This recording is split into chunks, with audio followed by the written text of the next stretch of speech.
Nah, itu yang menjadi kontroversi. Itu yang menjadi kontroversi karena kan pengakuan pengakuan dari siapa nih? Komandan RPKAD Pak Sarwoedi itu sekian juta orang yang ketika itu. Nah, jadi apa yang dikemukakan oleh Fadlison ya memang bisa melahirkan kontroversi. Karena kalau tidak salah saya pernah membaca juga Laksamana Sudomo pernah mengatakan bahwa yang proses G30S itu ada sekitar lebih dari 1 juta orang yang terbunuh. Walaupun pada saat itu memang ada keharusan karena memang menghilangkan PKI di Indonesia. Iya, memang persoalannya itu harus ada cerita panjang lagi di belakangnya. Bagaimana PKI sebelum ketika berkuasa, ketika Nasakom ada, bagaimana dia melakukan. Makanya di Surabaya, Jawa Tengah, itu terjadi semacam pembalasan. Jawa Timur.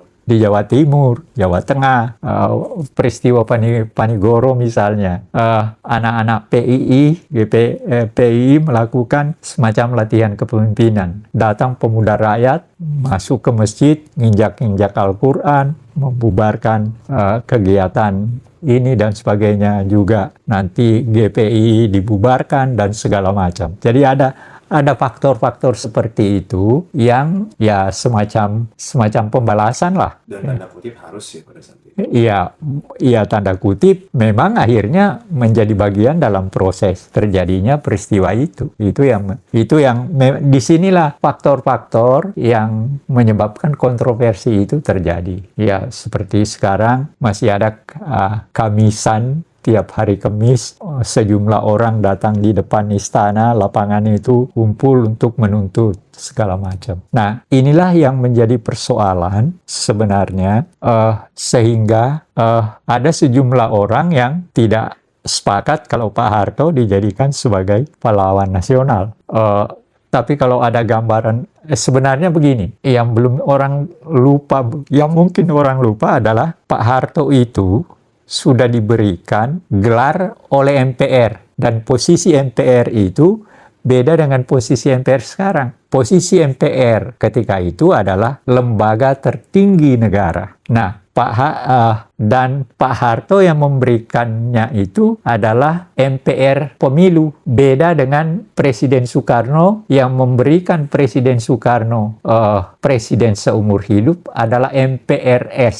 Sementara Bapak Pembangunan yang diberikan kepada Pak Harto, yang memberikan itu adalah MPR hasil pemilu, terlepas daripada apakah orang setuju atau tidak terhadap pemilu itu. Yang jelas MPR dengan posisi lembaga tertinggi negara. Nah, ini yang barangkali dilupakan orang atau baru teringat. Itu. Jadi dan kalau kita mau singkatnya begini, apakah Pak Harto akan diberikan? Apakah Gus Dur akan diberikan? Memang ada persyaratan, ada persyaratan umum, ada persyaratan khusus. Inilah yang menjadi pertimbangan nanti bagi presiden. Jadi presiden sudah pasti tahu, Depsos sudah harus memberikan persyaratan itu, ada persyaratan umum, ada persyaratan khusus yang berkaitan dengan ideologi segala macam. Saya sudah agak sedikit lupa. Tapi apakah Pak Harto, apakah Gus Dur, atau 40 orang yang diajukan, saya dengar kabar bahwa 40 orang yang diajukan, ya tinggal presidennya mana yang dia mau, itu hak prerogatif dia.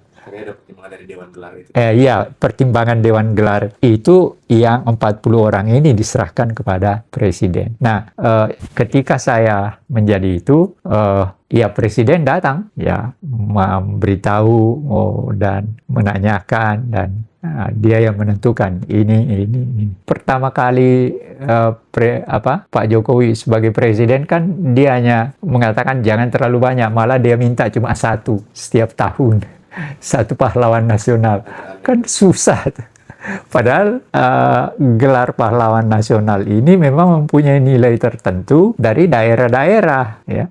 Makanya sering terjadi hal yang aneh-aneh juga. Nah, tetapi dari segi, tinggal singkatnya begini.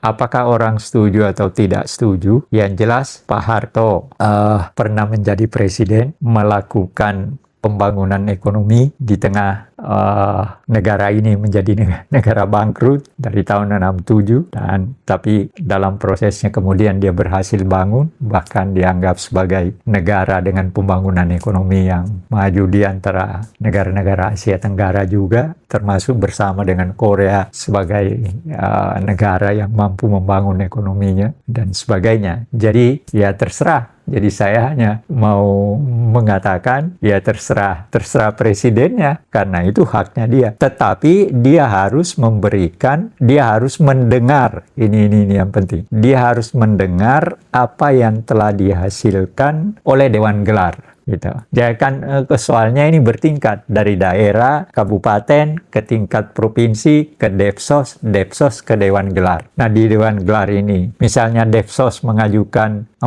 orang itu, lalu kemudian 40 orang ini diperiksa lagi oleh Dewan Gelar, lalu hasil pemeriksaannya itu diberikan kepada presiden. Nah tergantung presidennya.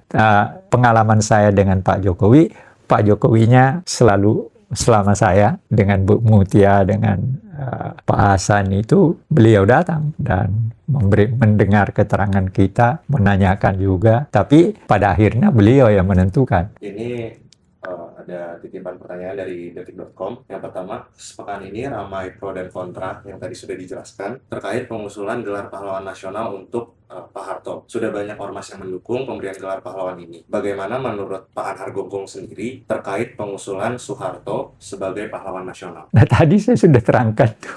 Kan di detik.com. Jadi selanjutnya ini ada titipan pertanyaan dari detik.com. Yang pertama itu, sepekan ini ramai pro dan kontra yang tadi sudah dijelaskan terkait pengusulan gelar pahlawan nasional untuk Pak Harto. Sudah banyak ormas yang mendukung pemberian gelar pahlawan ini. Bagaimana menurut Pak Anhar Gonggong sendiri terkait pengusulan Soeharto sebagai pahlawan nasional?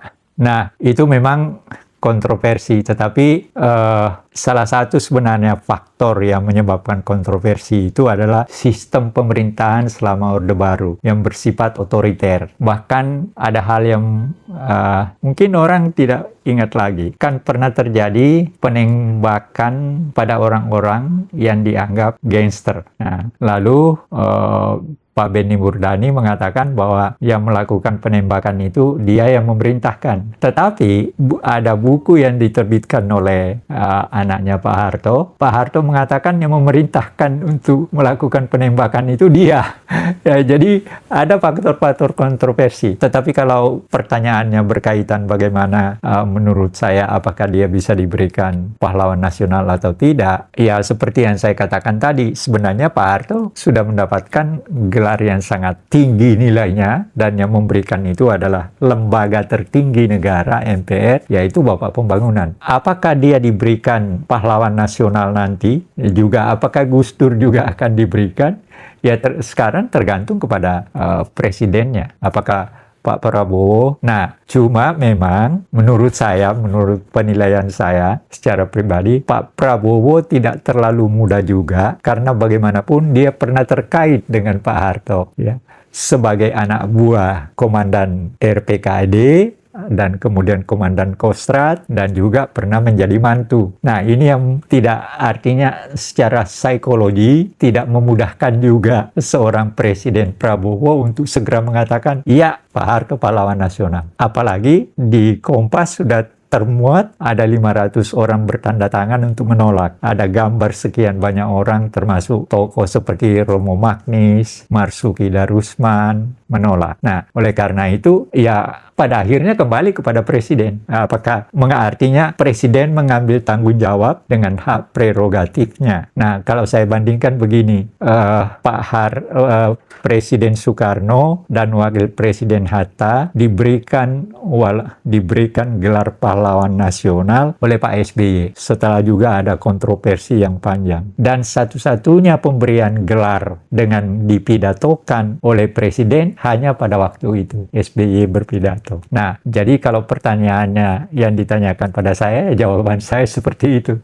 Dalam arti, ya kalau saya sebenarnya supaya lebih, andai kata saya keluarganya Soeharto, saya tidak akan menuntut untuk pahlawan nasional karena sudah ada Bapak Pembangunan. Tapi kalau mereka atau masyarakat menuntut dan presidennya bersedia mengambil tanggung jawab dengan hak prerogatifnya, ya silahkan, itu hak dia.